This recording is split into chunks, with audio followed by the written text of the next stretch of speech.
اللہ اللہ اللہ اللہ وخير الهدي هدي محمد صلى الله عليه وسلم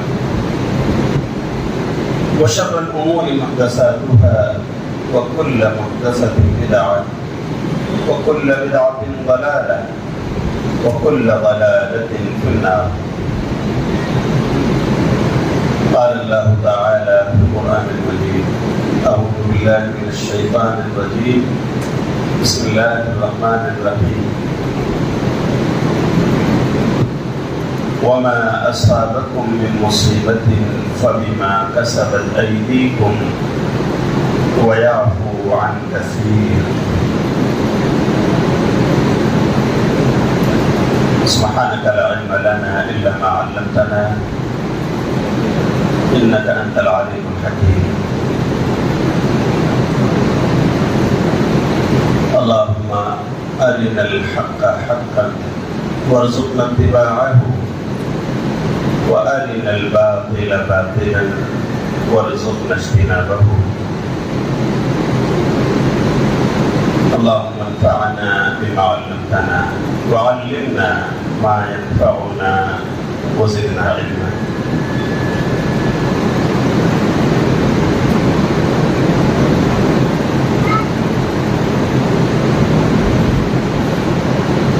محترم حاضرین مسجد، دینی ولی بھائیوں، قابل قدر بزرگوں، ملت کے غیرت مند جوانوں، پیارے بچوں اور معزز پردہ نشین ماؤں اور بہنوں،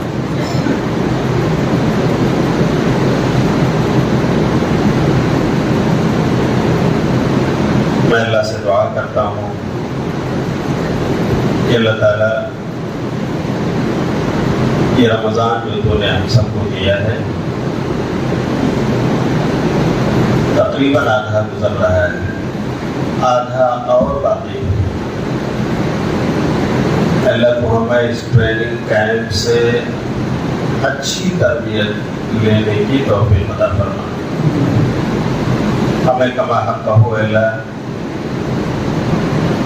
اس مہینے کے قدر کی توفیق عطا فرما، اور اللہ تو ہمیں ان لوگوں میں سے بنا لے جو اس مہینے میں تیری عبادت کر کے،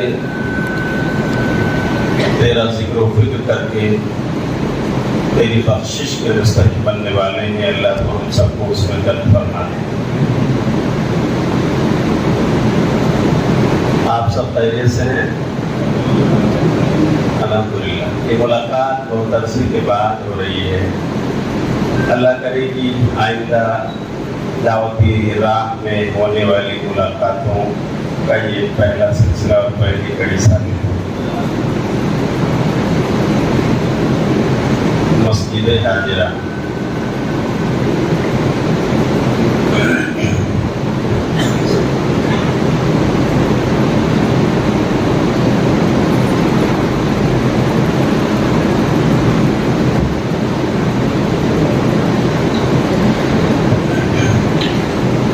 حاضرین کرام اور معزز خواتین اسلام، آج کے شب میں سرزمین حیدرآباد کی اس عظیم اور پررونق مسجد میں، مسجد حاجرہ میں، ہمارا جو خطاب ہے اس کا موضوع ہے حالات حاضرہ اور ہم مسلمان.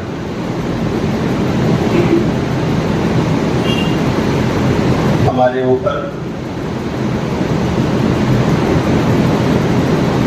پے در پے آزمائشوں کا ایک سلسلہ شروع ہے.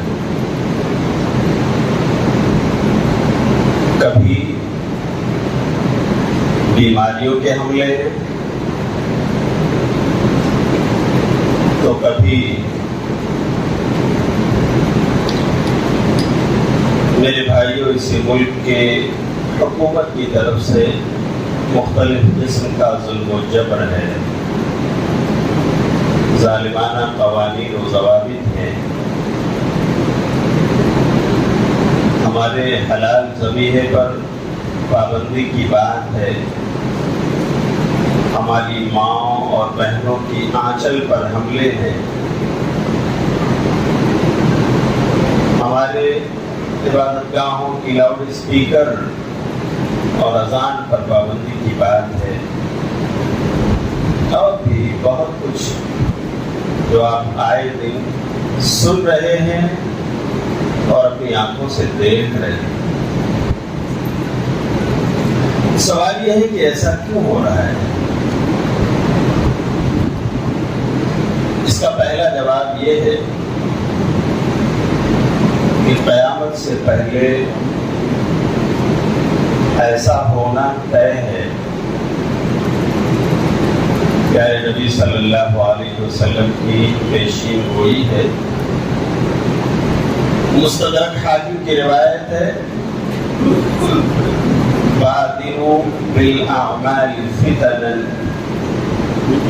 كقطع الليل المظلم، کہ لوگوں نیک اعمال کرنے میں جلدی کرو، فتنے آنے والے ہیں، آزمائشیں آنے والی ہیں، فساد برپا ہونے والا ہے، تو نیک اعمال میں جلدی کرو۔ یہ فتنے ایسے آ جائیں گے کہ اپنے تغلیل المسلم، جیسے اندھیری رات چھا جاتی ہے، آدمی کو گھوپ اندھیرے میں کچھ بھی نظر آتا ہے؟ نہیں آتا۔ فتنے اس قدر ہمارے سروں پر منڈلائیں گے، اتنے زیادہ ہوں گے کہ اس میں ہمیں سدھائی نہ دے گا کرنا کیا چاہیے۔ یصبح الرجل مؤمنا ویمسی کافرا، ایسا ہوگا کہ انسان صبح میں مومن ہوگا اور شام ہوتے ہوتے کافر ہو جائے، وَيُمْسِي مُؤْمِنًا وَيُصْبِحُ كَافِرًا، شام کو وہ مومن رہے گا اور صبح ہوتے ہوتے وہ کافر ہو چلا ہوگا۔ يَبِيعُ دِينَهُ بِعَرَضٍ مِنَ الدُّنْيَا، وہ اپنے دین اور ایمان کو چند ٹکوں پر بیچ ڈالے گا۔ میرے بھائیوں، حالات ہمارے سامنے ہیں اور میں سمجھتا ہوں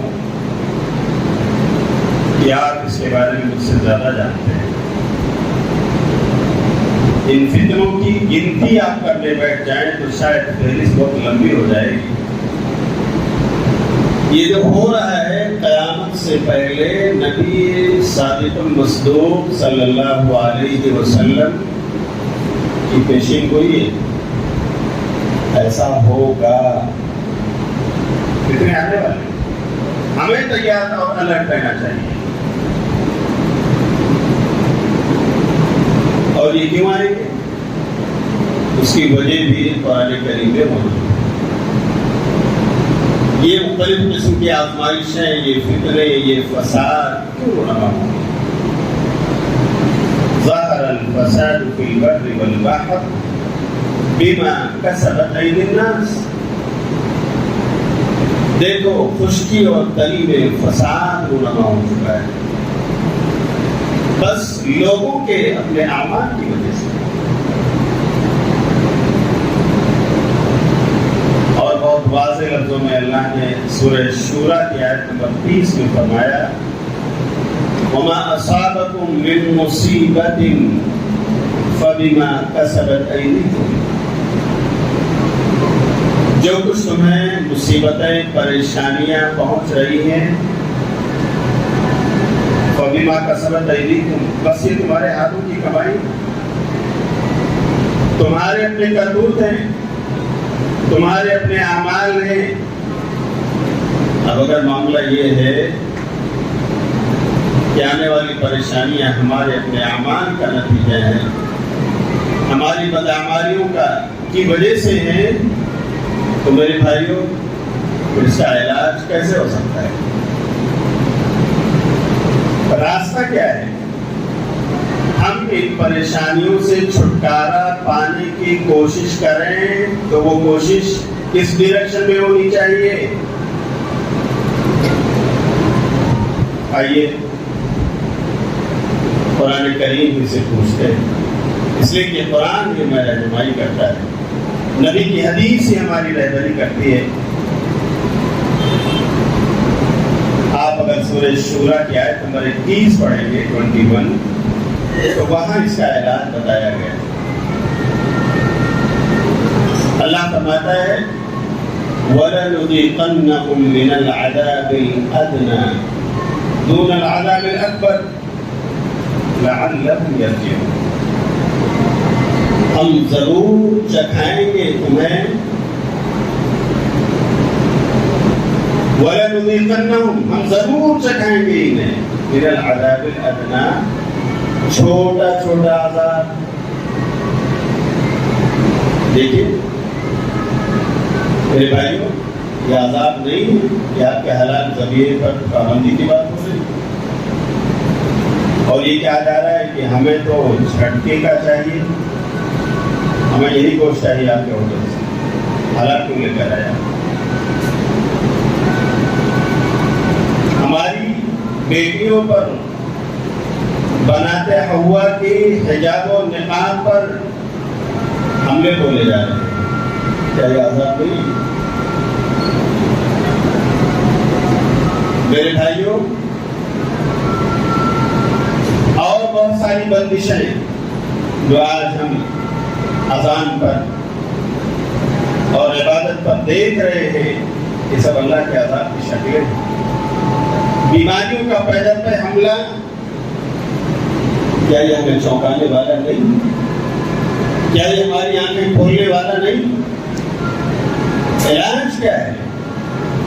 اللہ کہتا ہے بڑے عذاب سے پہلے، آخرت کے عذاب سے پہلے یہ چھوٹا چھوٹا عذاب ہم ضرور چکھائیں گے لعلہم یرجعون، تاکہ لوگ پلٹیں. ہماری بدعمالیوں کی فہرست میں اگر دیکھا جائے، بھول نہ جائیے، آپ اپنے حیدرآباد کی سرزمین کا پاس پڑوس کا جائزہ لیجیے.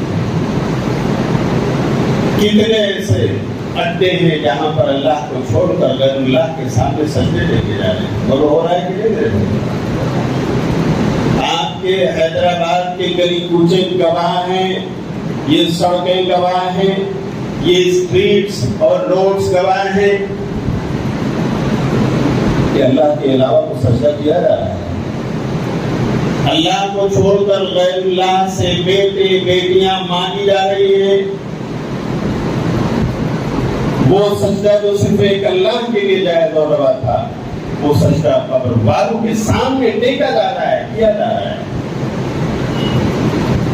سب سے بڑا گناہ اور جرم آج قوم مسلم کا ایک بڑا جتھا ہوتا تھا، اس میں مرد مسلم.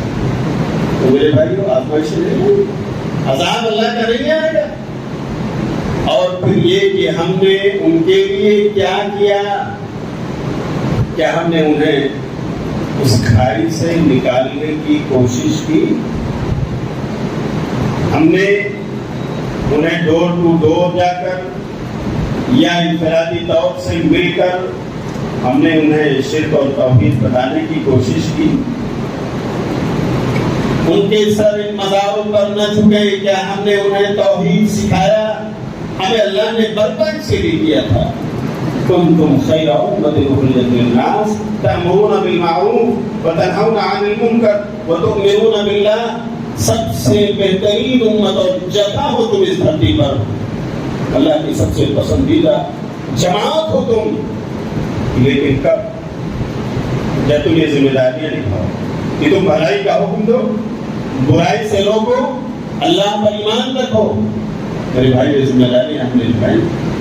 ہم تو خوش ہیں کہ ہم توحید والے ہیں، اور رہنا چاہیے، لیکن پاس پڑوس کی آبادیوں میں اگر شرک ہو رہا ہے اور ہم اپنی آنکھیں موند لیتے ہیں، ہمیں نظر آتا ہے لیکن نظر انداز کرتے ہیں، تو میرے بھائیوں یہ عذاب آئے گا۔ تو سن لیجیے، اللہ کا نظام ہے، اللہ کا قانون ہے، صرف یہی مجرم نہیں پیچھے جائیں گے، پاس پڑوس میں رہنے والے معصوم بھی پیچھے جائیں گے۔ وَاتَّقُوا فِتْنَةً لَا تُصِيبَنَّ الَّذِينَ ظَلَمُوا مِنكُمْ خَاصَّةً، ایسے فتنے اور عذاب سے ڈرو کہ جو صرف تم میں سے مجرموں ان کو نہیں پہنچے گا، گیہوں کے ساتھ ہم پسا جائے گا۔ ایسے بھی میرے بھائیوں ہمیں ہوش کے ناخن لینا چاہیے۔ اللہ ہماری عبادتیں قبول فرمائے، اللہ ہمارے ایمان اور عقیدے کے تحفظ کی جرات اور ہمت ہمیں عطا فرمائے، کہ وہیں پر یہ ذمہ داری اگر ہم بھول رہے ہیں، اگر ہم اس سے کنارہ کشی اپنا رہے ہیں کہ ہمارا رشتہ دار مزاروں پر جا کر سجدے دیکھتا ہے، ہمارا پڑوسی انہی قبر والوں کے پاس جا کر کے ان سے بیٹے اور بیٹیاں مانگتا ہے، ہمارا اپنا بزنس پارٹنر انہی کے پاس جا کر گاڑیاں لوڈ کر کے ناریل توڑتا ہے اور جا کر انہی سے اپنے بزنس میں پروفٹ اور نفع کا سوال کرتا ہے، اگر یہ سب کچھ اپنی آنکھوں سے ہم دیکھ رہے ہیں پھر بھی ہماری آنکھیں بند ہیں، تو اللہ کے عذاب کا انتظار ہو۔ پیارے نبی صلی اللہ علیہ وسلم نے فرمایا لَتَأْمُرُونَ بِالْمَعْرُوفِ وَلَتَنْهَوْنَ عَنِ الْمُنكَرِ أَوْ لَيُوشِكَنَّ اللَّهُ أَن يَبْعَثَ عَلَيْكُمْ عَذَابًا، تم ضرور بھلائی کا حکم دو گے، تم ضرور برائی سے روکو گے، ورنہ سن لو پھر اللہ رب العالمین تمہارے اوپر ایسا عذاب مسلط کر دے گا کہ تدعون فلا يستجاب لكم، کہ تم اگر دعائیں بھی کرو گے تمہاری دعا تک قبول نہیں جائے گی۔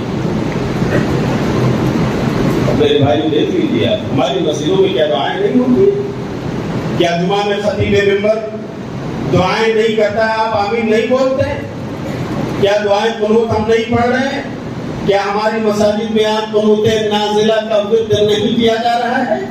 لیکن وجہ کیا ہے؟ ہماری دعائیں قبول ہوتی ہوئی نظر نہیں آتی۔ ہم نے دعوت توحید جو ذمہ داری اور فریضہ اللہ نے سونپا تھا، آج ہم اس سے کنارہ کشی اپنا رہے ہیں۔ ہم مگن ہیں کہ ہم تو نمازی ہیں، ہم مگن ہیں کہ ہم تو توحید والے ہیں، ہم مگن ہیں کہ ہم تو دیندار ہیں، لیکن ہمیں اپنے پڑوس کی خبر لینے کی ضرورت نہیں، ہمیں اپنے رشتہ دار کی خبر لینے کی ضرورت نہیں، ہمیں اپنے بزنس پارٹنر کو سمجھانے کی ضرورت نہیں، ہمیں اپنے برادران وطن تک توحید کی دعوت پہنچانے کی ہمت اور صبر کرنا پڑے گا، ورنہ کوئی چارہ نہیں۔ اللہ رب العالمین کے ہاں نہ ہماری عبادتیں اور نہ ہماری دعائیں قبول ہوں گی، اس کی دعا بھی عبادت ہے۔ میرے بھائیوں، وما اصابکم من مصیبت فبما کسبت ایدیکم، جو کچھ ہمیں آج مل رہا ہے شاید یہ ہماری بدعمالیوں کا نتیجہ ہے۔ اللہ تعالی ہمیں اپنے اصلاح کی توفیق عطا فرمائے، اور اللہ کہتا ہے وَيَعْفُو عَن كَثِيرٍ، سن لو تمہاری بدعمالیاں تو اتنی ہیں کہ اگر اس پر پکڑ کی جائے تو شاید تم سفر ہستی سے مٹ جاؤ، لیکن اللہ رحمان الرحیم ہے۔ وَيَعْفُو عَن كَثِيرٍ، بہت ساری برائیاں، بہت سارے گناہ، بہت سارے جرائم اللہ معاف کرتا رہتا ہے، نظر انداز کرتا رہتا ہے، چھوڑ دیتا رہتا ہے۔ تبھی تو آج ہم اس کے اس دھرتی پر چل رہے ہیں، اس کا دیا ہوا کھا رہے ہیں، اس کے آسمان تلے سائبان لے رہے ہیں، اس کی دی ہوئی آکسیجن ہم فری میں حاصل کر رہے ہیں، اور یہ تمام نعمتیں اللہ کی ہم پر نچھاور ہیں، یہ اللہ کی رحمت اور مہربانی۔ تو میرے بھائی، ہمیں پاس پڑوس پر نظر رکھتے ہوئے دعوت اللہ کا یہ فریضہ نبھانا ہوگا۔ ہم میں سے ہر آدمی یہ عزم کر لے کہ اپنی زندگی میں جیتے جی کم سے کم 10 لوگوں کو شاہراہ توحید پر لے کر آئے۔ وہ مسلمان جو شرک کی وادیوں میں جا پڑے ہیں، ہم انہیں جا کر وقت نکال کر ملیں گے، بیٹھیں گے، اپنے اس رشتے دار کو سمجھائیں گے، اس پڑوس کے گھر وقت دیں گے، اسے اپنے دسترخوان پہ بلائیں گے، چائے پلائیں گے، کھانا کھلائیں گے، اور توحید کی بات اس کے پاس رکھیں گے۔ ہم عزم کر لیں کہ ایک آدمی اپنی زندگی میں کم سے کم 10 کو توحید والا بنا لے، اور برادران وطن میں سے بھی وہ ہو سکتے ہیں. اسلام کی دعوت تمہیں دے گئے. آپ اندازہ کر لیجیے کتنی تعداد یہاں ہے, 1 کے اوپر 10 آپ ایکسٹرا ایڈ کر لیجیے. میرے بھائی اسی طرح سے انقلاب آئے گا, اسی طرح تبدیلیاں آئیں گی اور اسی طرح حالات بدلیں گے. یہ اللہ کا دیا ہوا نظام ہے. پڑھیے سورہ رات کی آیت نمبر 11, ان اللہ لا یغیر ما بقوم حتی یغیروا ما بانفسہم. اللہ رب العالمین کسی قوم کی حالت کو نہیں بدلتا جب تک وہ خود اپنے آپ میں تبدیلی پیدا کرنے کی کوشش نہ کرے. اللہ نہیں بدلے گا. حالات میں تبدیلی نہیں رونما ہوگی جب تک ہم عملی فیلڈ میں آ کر کے ان چیزوں کا سامنا نہ کریں گے اور اپنے اعمال سے, اپنے اخلاق سے ہم لوگوں کو توحید کی دعوت نہ دیں گے. میرے بھائی تبدیلی آنا ممکن نہیں. اس لیے سب سے پہلے ان مسائل, مشکلات اور پریشانیوں کا ذمہ دار اخلاقی فریضہ ہے کہ ہم اپنے آپ کو مانیں. اگر ہم اپنے آپ کو اس کا ذمہ دار مانیں گے ہم اپنی اصلاح کریں گے. اللہ ہمیں اپنی اصلاح کی توفیق عطا فرمائے. اور پھر ٹھیک ہے, ایمان والوں کی آزمائش ہوتی ہے, ہوتی رہے. آزمائشوں سے چھٹکارا نہیں ہے.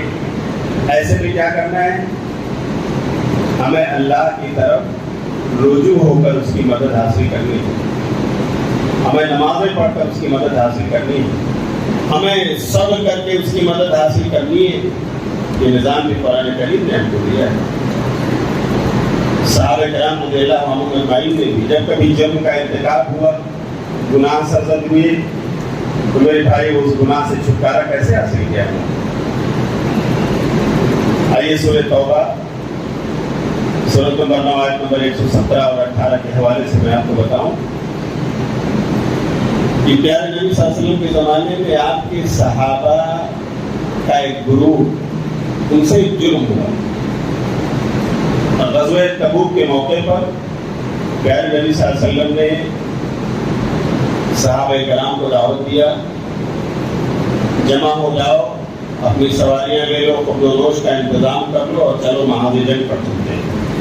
لوگ جمع ہوئے, سارا انتظام ہوا اور سفر پہ روانہ ہو گئے.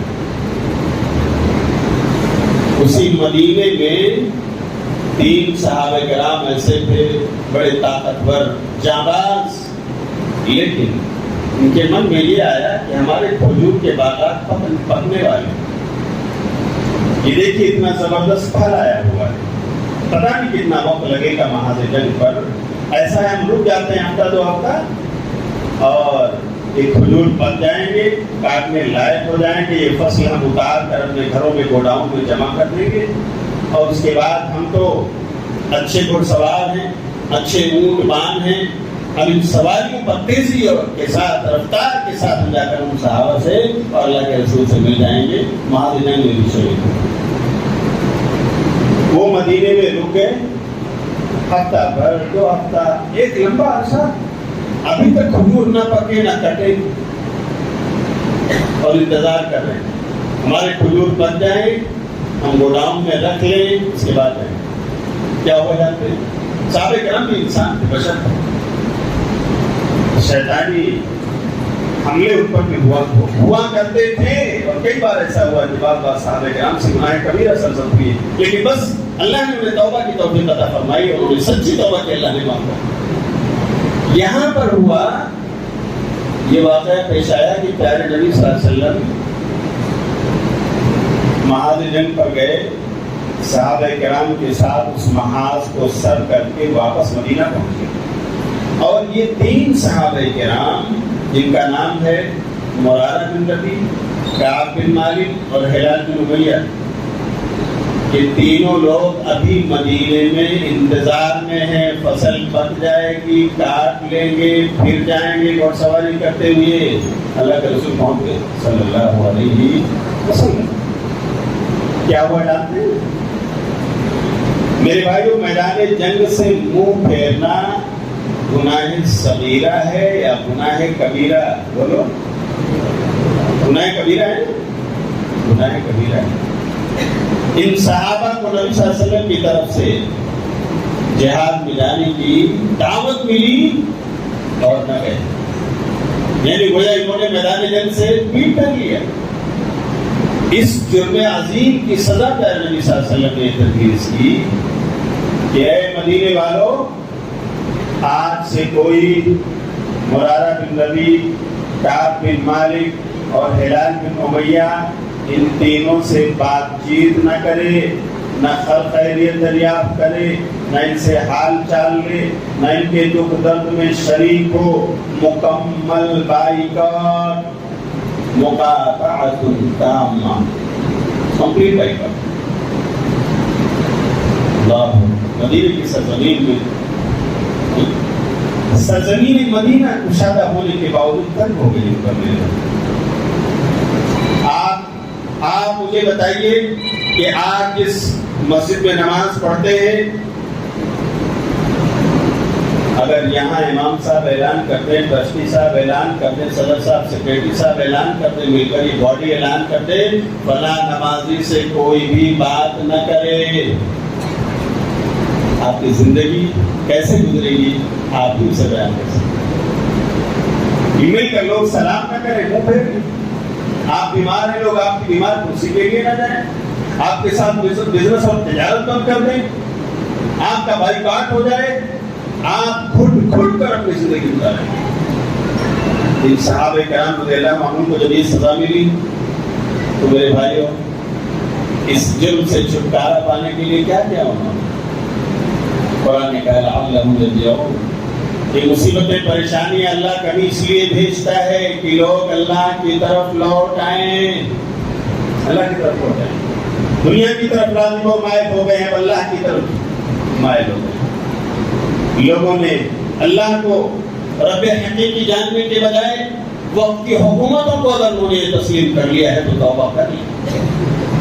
اگر انہوں نے اپنے اسباب پر توکل کر لیا ہے، اپنے بینک بیلنس کو اپنا محافظ سمجھ لیا ہے، وہ اللہ کی طرف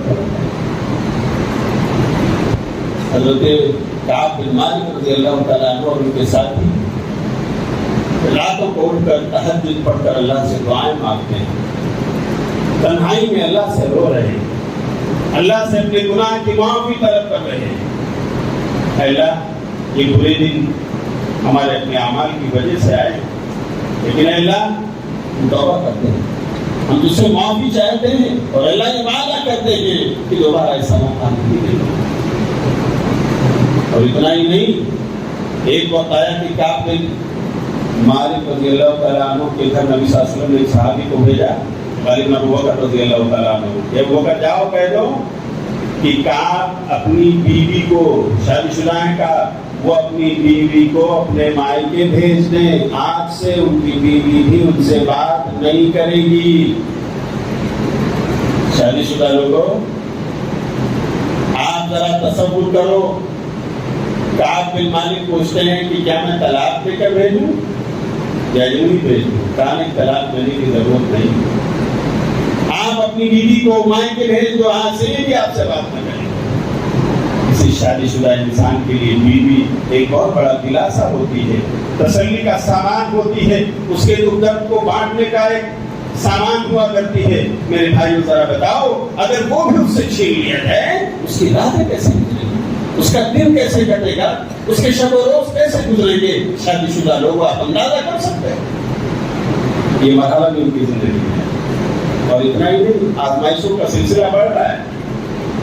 کعب بن مالک کہتے ہیں کہ ایک دن، صحیح بخاری کے ہے، ایک دن میں ایک باغ کے قریب بیٹھا ہوا تھا، اتنے میں بادشاہ غسان کا ایلچی آتا ہے اور پوچھتا ہے کعب کہاں ہیں؟ لوگ اشارہ کر دیتے ہیں وہاں جاؤ، وہاں پر بیٹھے ہوئے۔ وہ ایلچی میرے پاس آتا ہے اور مجھے ایک لیٹر دیتا ہے، کہتا ہے بادشاہ غسان نے آپ کو یہ لیٹر لکھ بھیجا ہے، تعال یا کعب نواصل،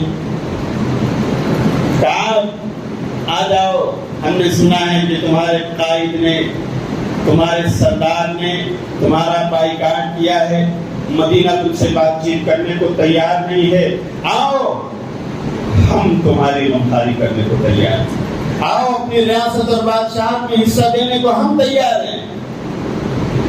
اللہ کعب بن مالک کہتے ہیں اللہ یہ بھی مقدر تھا کہ میں وہ دن دیکھوں کہ میرے ایمان کا سودا کیا جا رہا ہے، میرے ایمان کو خریدنے کی کوشش کی جا رہی ہے۔ کتنی بڑی آزمائش ہے میرے بھائیو۔ آج تو آپ دیکھ رہے ہیں سیاسی سرزمین پر کیا کچھ نہیں ہوتا ہے، کس طرح لوگ راتوں رات بکتے ہیں، ایک پارٹی چھوڑ کر دوسری پارٹیوں پہ چلے جاتے ہیں۔ اپنے بھائیوں کے مفاد انہیں پیارے نہیں ہیں، انہیں اپنا مفاد پیارا ہے، آپ کے مفاد کو قربان کر دیتے ہیں کیونکہ انہیں اپنا فائدہ چاہیے۔ کعب بن مالک کہتے ہیں اے اللہ تو مجھے ثابت قدم رکھ، اے اللہ تو میری مدد فرما، اے اللہ میرے ایمان کا سودا کیا جا رہا ہے۔ اور اٹھتے ہیں اور وہ لے جا کر قریب میں تنور جل رہا ہوتا ہے جس میں آپ دیکھتے ہیں کہ لوگ روٹی پکاتے ہیں، سالن پکاتے ہیں، اس تندور میں جلتے ہوئے تندور میں لے کر ڈال دیتے ہیں اور اس ایلچی کو جواب دیتے ہیں کہ جاؤ اپنے بادشاہ سے کہہ دو میرے سردار کی ناراضگی تمہارے بادشاہ کی خوشی سے مجھے بہتر اور پیاری ہے۔ میرا سردار مجھ سے آج ناراض ہے لیکن اس کی ناراضگی مجھے پیاری ہے، تمہارے سردار کی خوشی مجھے نہیں چاہیے، مجھے تمہارے سردار کی کرسی نہیں چاہیے، مجھے تمہارے سردار کی ریاست و بادشاہت نہیں چاہیے، جاؤ اسے جواب دو۔ لیکن میرے بھائیوں اس مشکل اور دلدل سے نکلے کیسے؟ اللہ پر توکل رکھا، اللہ سے روتے رہے، اللہ کی طرف رجوع کرتے رہے، تنہائیوں میں اللہ سے گڑ گڑاتے رہے۔ ایک دن صبح کو بشارت آئی، صبح نماز فجر پڑھ کر جو لوگ اپنے اپنے گھروں کو لوٹے تو پیارے نبی صلی اللہ علیہ وسلم نے ابو بکر سے کہا ابو بکر جاؤ کعب بن مالک اور ان کے ساتھیوں کو بشارت دے دو۔ وعلى الثلاثة الذين خلفوا حتى إذا ضاقت عليهم الأرض بما رحبت وضاقت عليهم أنفسهم وظنوا أن لا ملجأ من الله إلا إليه۔ لمبی آئے جاؤ کعب بن مالک کو بشارت دے دو، بلا لاؤ ابو بکر۔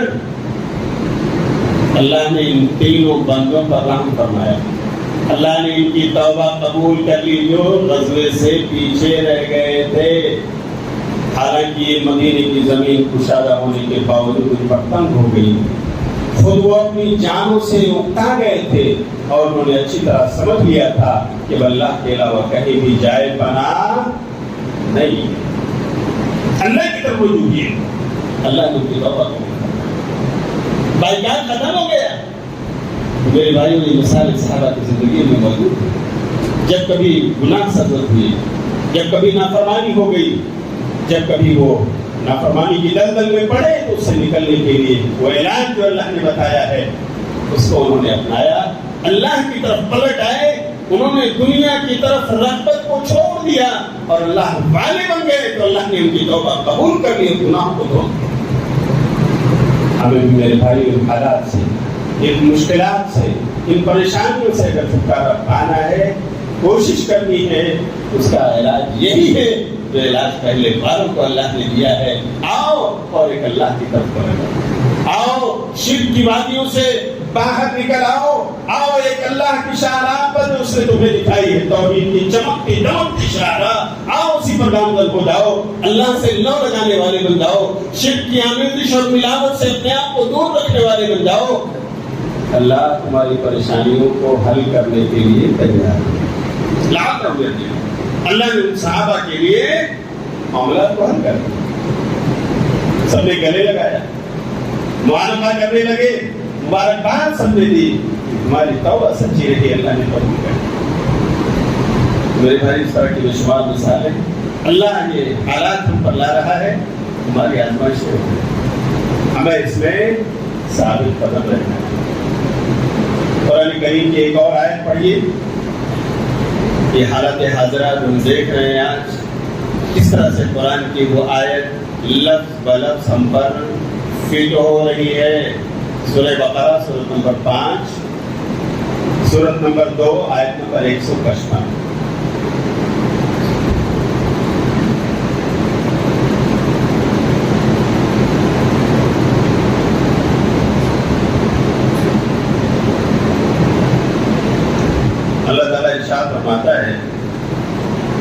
وَلَنَبْلُوَنَّكُمْ بِشَيْءٍ مِّنَ الْخَوْفِ وَالْجُوعِ وَنَقْصٍ مِّنَ الْأَمْوَالِ وَالْأَنفُسِ وَالثَّمَرَاتِ وَبَشِّرِ الصَّابِرِينَ کہ ہم تمہیں ضرور آزمائیں گے، کچھ ڈرا کر، دہشت دلا کر، کچھ بھوک پیاس سے، اور کچھ مالوں کی کمی کر کے، کچھ جانوں کو تلف کر کے، کچھ تمہارے پھل اور فروٹ میں کمی پیدا کر کے۔ پھر آگے اللہ تعالیٰ کیا کہتا ہے؟ وبشر الصابرین، صبر کرنے والوں کو بشارت سنا۔ اللہ نے بہت واضح لفظوں میں کہا تمہاری آزمائش ضرور ہوگی۔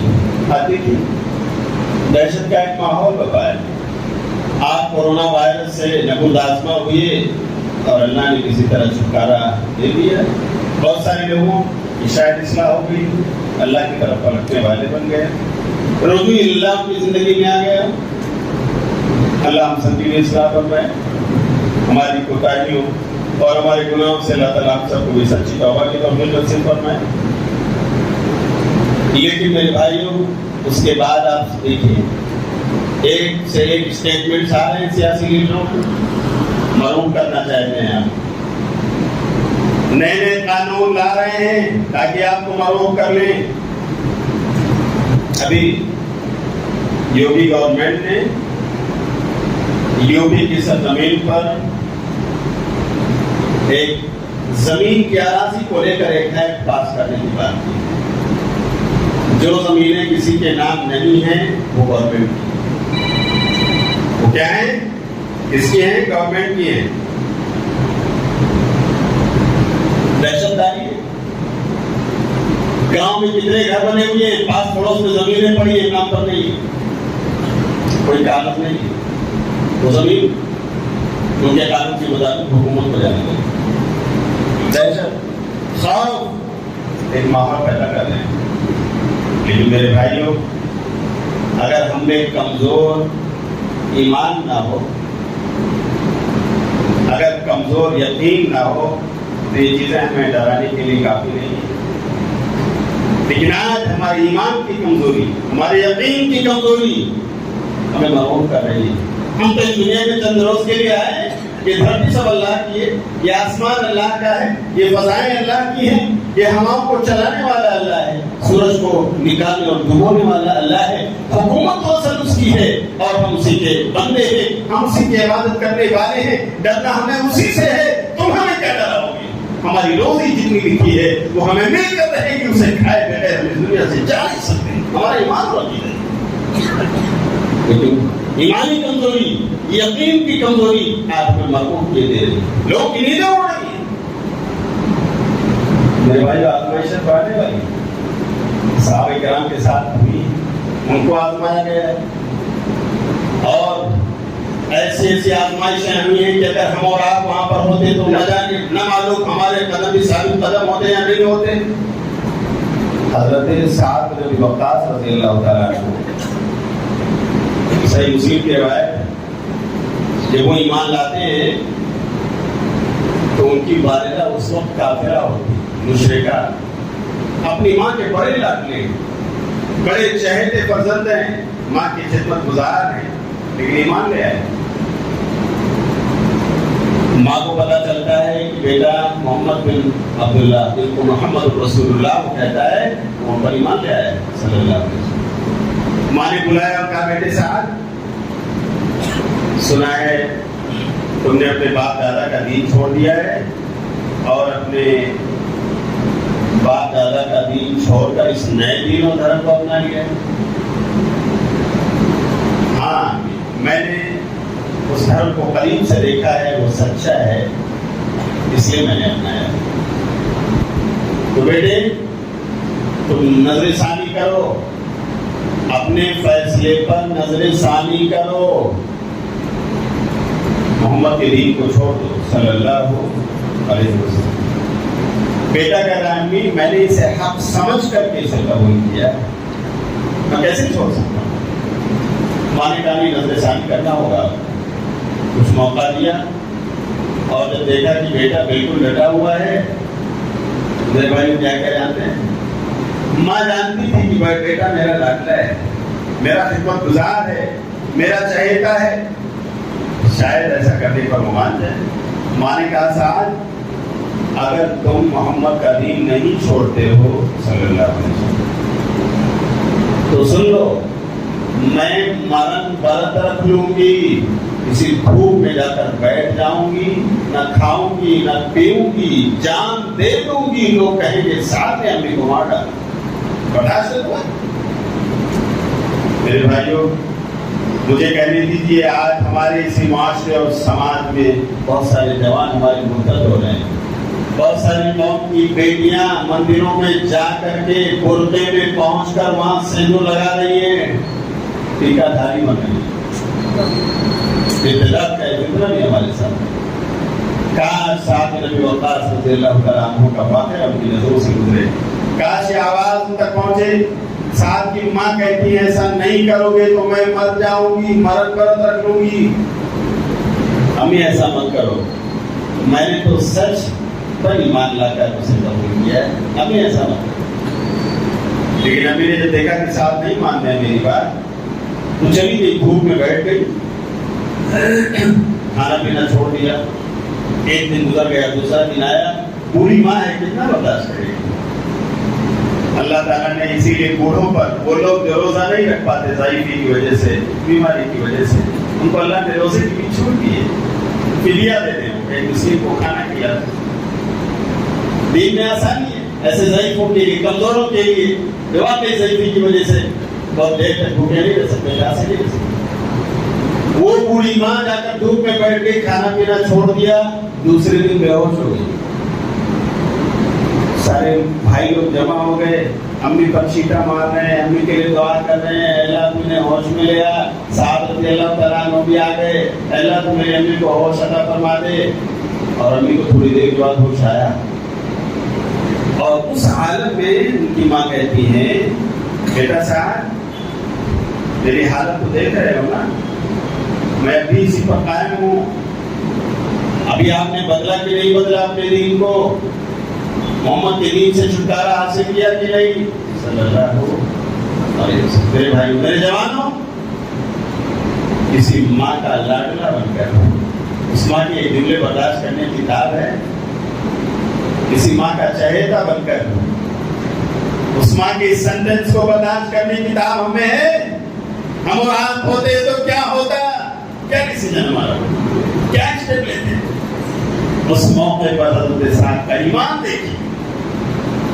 حضرت صاحب کہتے ہیں امی آپ کے پاس ایک جان ہے نا، کتنی جان ہے آپ کے پاس؟ آپ کے پاس ایک جان ہے، اور آپ اسے اس لیے مارنے جا رہی ہو کہ آپ کا بیٹا صاحب حق پر ایمان لے آیا ہے۔ امی سن لو، آپ کے پاس اس ایک کی جگہ اگر 100 جانیں ہوتی، کتنی؟ ایک نہیں، ایک کے بجائے 100 جان اللہ تعالیٰ آپ کو دے دیتا، اور ان 100 جانوں کو آپ اس لیے مار ڈالتی، ختم کر دیتی کہ آپ کا بیٹا صاحب دین محمد سے مل جائے تو دین حق رہے۔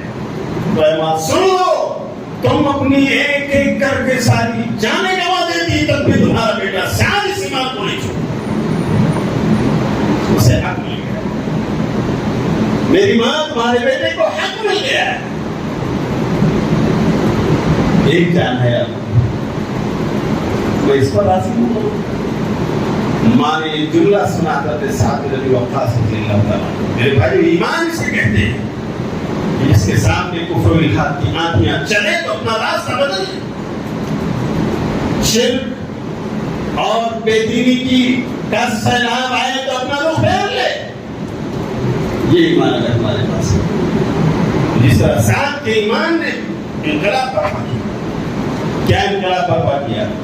سعد کی والدہ نے جملے سنے اور حدیث کے الفاظ ہیں فَأَكَلَتْ وَشَرِبَتْ، کہا ٹھیک ہے بیٹے، جاؤ میرے لیے کھانا لے آؤ، لاؤ پانی لے آؤ، پی لیتے۔ اللہ کھانا کھانا شروع کر دیا، پانی پینا شروع کر دیا، معمول کی زندگی پر آگے مجھے یقین ہو گیا میرا بیٹا اس کا ایمان کس طرح سے مضبوط ہے، ایسا پہاڑ ہو گیا ہے میرے جملے اسے متاثر کرنے والے نہیں. میرے بھائی تمہارا ایمان کیسے ہے؟ مجاز لینے کی ضرورت ہے.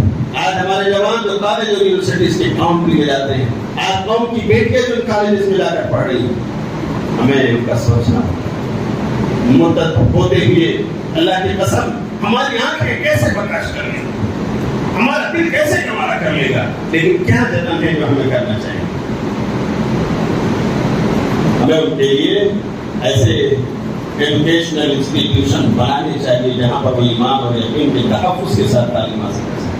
الحمدللہ آپ کے یہاں کسی قدر ہیں, لیکن اور بہت سارے علاقوں میں نہیں. اللہ تعالیٰ ہمارے قوم کے قائدین کو اس طرف توجہ دینے کی توفیق عطا فرمائے. حضرت سمیہ رضی اللہ تعالیٰ عنہ صحابیہ ہیں, ایمان لے آئی ہیں, غلام خاندان کی ہیں.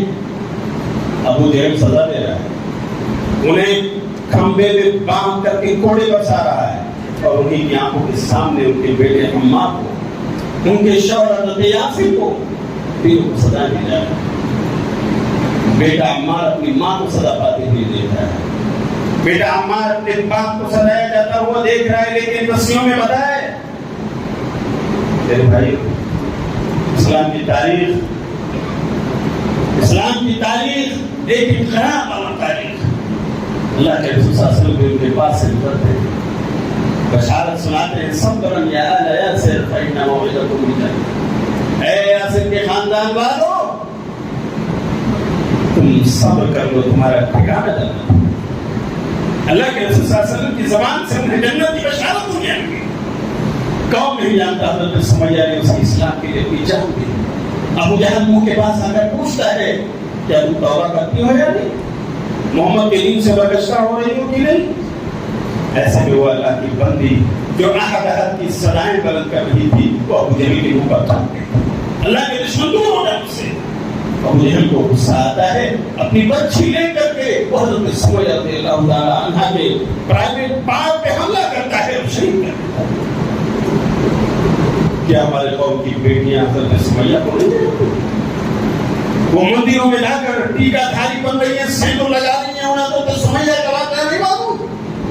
وہ حضرت سمیہ رضی اللہ تعالیٰ عنہ کا ذکر نہیں سنتی ہے. سمیہ جن کو قبیلے بنو مخزوم کی بانی کہا جاتا ہے, ایمان لے آتی ہے اور ایمان پر ڈٹی ہوئی, لیکن غلام ہے, باندھی ہے, ستائی جا رہی ہے. انہیں میرے بھائیوں ظلم اور جبر کی چٹنی میں پیسا جا رہا ہے, لیکن صبر کر رہی ہے. اور ایک دن ایسا ہوتا ہے کہ بیمار ہو جاتی ہے. بیماری کی وجہ سے وہ آنکھیں جسے وہ دیکھ رہی تھی اسی بیماری کے زد میں آ کر ختم ہو جاتی ہے, اندھی بن جاتی ہے. جانتے ہیں ان کے قبیلے والے کیا کہتے ہیں مجھے؟ اے زنیرہ, دیکھ تو نے ہمارے خداؤں کا سراغ تو نے لوٹا ہے. ہمارے خداؤں سے تو مڑ گئی تھی نا, ہمارے خداؤں کا سراغ تجھے ملا ہے. یہ انہیں کی وجہ سے تیری آنکھیں گئی ہیں. حضرت زنیرہ کا جواب سنیے, صبر و ثبات کا پہاڑ میں بننا ہو, آزمائشیں آئیں گی. زنیرہ کہتی ہے کہ بھائیوں کیا معلوم ان پتھر کے بتوں کو کہ ان کے سامنے جھکتا کون ہے اور ان سے بھاگتا کون ہے. انہیں کیا معلوم, مجھے یقین ہے, میرا ایمان ہے, جس رب نے مجھے آنکھیں دی تھی اسی نے لیا ہے. انہیں پتھر کے مجسموں کو کچھ نہیں تھا کہ تم انہیں جھکتے ہو اور میں نہیں جھکتی ہوں, اس کا ہے انہیں نہیں. یہی زنیرہ راتوں میں اٹھ کر اللہ کی دعائیں دے کر اللہ سے سوال کر, اے اللہ آج میرا قبیلہ بنو مخزوم مجھے تانے دے رہا ہے, میرے دین اور دھرم کو لے کر مجھے اکسا رہا ہے, اور یہ کہنے پر آ گیا ہے کہ بتوں نے مجھے اندھا بنایا.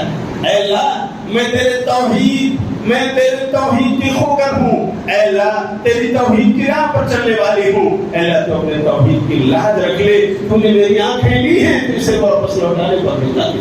اے اللہ تجھے واپس لوٹا دے. ایک دن حضرت زنیرہ رضی اللہ تعالیٰ عنہ جب اٹھتی ہیں تو پوری طرح ان کی آنکھیں چمکتی دمکتی واپس آ جاتی. اللہ, ان کے قبیلے بنو مخزوم کے لوگ جو ان کو تانا دیتے تھے شرمندہ ہو جاتے. شرمندہ ہو جاتے ہیں، اس لیے کہ وہ کہتی ہیں میرے بھائیوں اگر تمہارے بتوں نے ہمیں اندھا بنایا تھا تو بتاؤ آج بھی تو تمہارے بت وہیں پر ہمیں آگے کیسے دے گی؟ جس اللہ نے مجھے دیا تھا اس نے چھینا اور پھر اسی نے مجھے واپس کر دیا۔ میرے بھائی ایمان کہاں ہے؟ کیا ہم نے ثبات قدمی کی دعائیں اللہ سے مانگی؟ کیا ہم نے توحید کے تقاضوں پر عمل کیا؟ کیا ہم نے دعوت اللہ کی ذمہ داری نبھائی؟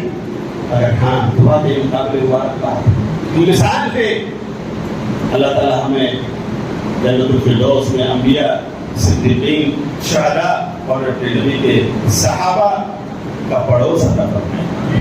لیکن میرے بھائیوں اگر ہم ابھی بھی نہیں جاگے ہیں، سو رہے ہیں، تو جاگنے کا وقت، اللہ کی طرف رجوع کرنے کا وقت، اور ضرورت اس بات کی بھی ہے کہ ہم ان حالات میں اپنے آپ کو ایمان پر ثابت قدم رکھیں، صبر کرتے ہوئے آگے بڑھیں، لیکن تدبیر اور حکمت عملی یہ بھی ہمارے ساتھ ہو۔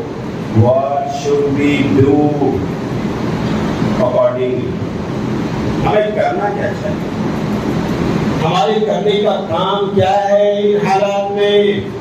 ہمارے نبی صلی اللہ علیہ وسلم نے ہمیں سکھایا ان مسائل کا حل سب سے پہلے میرے بھائیوں رجوع اللہ، اللہ کی طرف رجوع ہونا ہے۔ نمبر 2 صبر اور ثبات قدمی کا مظاہرہ کرنا ہے، ایمان کا سودا نہیں ہونا چاہیے۔ ہمیں گھروں میں بھی یہ درس اپنی بیٹیوں کو، اپنی خواتین کو دینا چاہیے۔ اور نمبر 3 تدبیر اور حکمت عملی اپنانی چاہیے۔ کرنے کا کام کیا ہے، اسلام کیا رہنمائی کرتا ہے؟ پیارے نبی صلی اللہ علیہ وسلم کی ایک مثال آپ کے سامنے رکھتا ہوں۔ ہم اور آپ مسلمان اسی لیے ستائے جاتے ہیں، اسے قطع نظر کہ آپ کس فرقے کے ہیں، کس مسلک کے ہیں، دشمن ہمارا نہیں پوچھتا، فرقے بندیوں سے اسی لیے ہم کو میرے بھائیوں کی کہا جاتا ہے۔ ایک اللہ، ایک آخری رسول، ایک آخری کتاب، ایک قبلہ و کعبہ، ہم پڑھ گئے، ہمیں شرم نہیں آتی؟ ہم نے ان علماء کے کیے ہوئے بٹواروں پر اتفاق کر لیا؟ میرے بھائی ہم کہاں ہیں؟ ہمارے دشمن کو کوئی بات سمجھ آ گئی کہ یہ مسلمان لا الہ الا اللہ محمد رسول اللہ پڑھنے والا ہے، سب ایک ہیں، لیکن آج ہمیں ایک نہ بن سکتے۔ اللہ تعالیٰ ہمیں اس تعلق سے بھی اپنے قرآن کتاب اللہ اور سنت رسول اللہ کی روشنی میں ہمیں آگے بڑھنے کی توفیق عطا فرمائے۔ اختلاف اور فرقہ بندیوں سے اللہ تعالیٰ ہمیں باہر نکالے۔ تو میرے بھائیوں حکمت عملی نبی صلی اللہ علیہ وسلم نے کیسے اپنائی؟ آپ نے سب و سوال کیسے کیا؟ نبوت کا 7واں سال ہے اور آپ صلی اللہ علیہ وسلم اور آپ کے صحابہ کو ابو طالب کی گھاٹی میں نظر بند کر دیا جاتا ہے۔ سارے لوگ جو مکے کے ہیں، نبی صلی اللہ علیہ وسلم اور ان کے چاہنے والوں کو آتا کہ ابو طالب کو بھی اسی گھاٹی میں نظر بند کر دیا گیا۔ ان سے لین دین نہیں، ان کے یہاں شادی بیاہ نہیں، ان سے بات چیت نہیں، کسی طرح کا کوئی تعلق نہیں، بائیکاٹ، مقاطعہ اور لکھ کر کے خانہ کعبہ پٹھا دیا جائے۔ 7ویں نبوت کا 7واں سال ہے، بائیکاٹ کا یہ دستاویز لکھا جاتا ہے، خانہ کعبہ پر لٹکا دیا جاتا ہے اور بائیکاٹ شروع ہو۔ جانتے ہیں 1-2 دن کا بائیکاٹ نہیں تھا، 2-4 مہینے کا نہیں تھا، پورے 3 سال تک اسی ابو طالب کی گھاٹی میں آپ صلی اللہ علیہ وسلم اور آپ کے چاہنے والے مومنوں نے صحابہ اور صحابیات 3 سال تک یہاں تک انہوں نے پریشان کیا کہ باہر سے آنے والے کسان جو غلہ بیچنے کے لیے آتے تھے گھاٹی کے پاس پہنچنے سے پہلے ان کو روک لیا جاتا اور ان کے غلوں کو مہنگے قیمت میں خرید کر اپنے گوڈاؤن میں ڈمپ کر دیا جاتا کہ گھاٹی والوں تک نہ پہنچے۔ حضرت خدیجہ رضی اللہ تعالیٰ عنہ کے تک کچھ رشتہ دار چپکے راتوں میں ان تک آٹا، جو ستو اور اس طرح کی چیزیں پہنچاتے تھے تاکہ ہماری خدیجہ کو کھانے کا ہو جائے، ہماری خدیجہ کے شوہر کو کھانے کے لیے ہو جائے۔ پکڑے گئے کچھ لوگ اور ان پر جو قانون نافذ ہو گیا، تم اگر ایسا کرو گے تو تمہارا بھی بائیکاٹ ہو جائے گا،